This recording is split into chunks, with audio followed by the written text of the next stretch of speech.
Hey, I thought I'd do a quick video for you guys on the transition torque and a couple other elements here. First thing I'm going to do is draw an ideal plane line, which would go through the ball through the bottom of the top of the spine.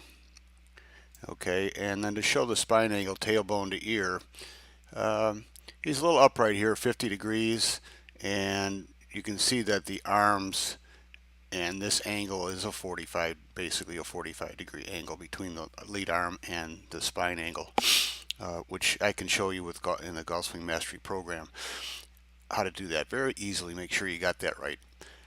When he goes back, um, he doesn't turn a super lot, and the club goes a little above the plane, but not too much. But you can see at the top of the swing, it's right on plane. It starts down, club gets right back on plane. But the thing I wanted to show you is that this transition is where he creates a little bit of torque. As you can see, the club is still going, his hip is moving, and it loads the shaft, and it loads his arm a little bit. It loads the wrist a little bit, creating a double catapult effect. And he just rotates down to the ball. Club gets back very close. It shallows a little underneath the plane, but his right arm is on the side of the body. And the key thing here is he's squaring the club face really from here to the ball almost entirely with the rotation of his body. Very little use of the arm. Right arm just starts to straighten there, and this is where he's jumping out of the way a little bit.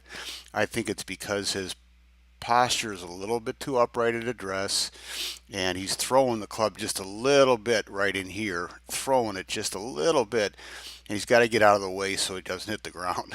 But as you can see, he's really squaring the club mostly with the rotation of the body, and uh, as the body stops, that club starts to flip over like that. So I would see that, and you can see he's off his feet a little bit there. The other thing that happened is his shoulder rotation, because I believe his posture is a little bit upright, shoulder right there in the backswing. Let's get rid of these. The shoulder rotation is here in the backswing, and if he was bent over a little more, it would be a little steeper. And then the result of that is that he has to come down a little bit. It's not much, probably, you know, 8 or 10 degrees, something like that. But if he was bent over, he was more over it a little bit at address at more of a 45-degree angle. That rotation change wouldn't be as much. His hips would clear a little easier. He wouldn't have to be jumping off of his feet. But overall, it's a great swing. He's got a real good action coming down. The closure rate of the club from halfway down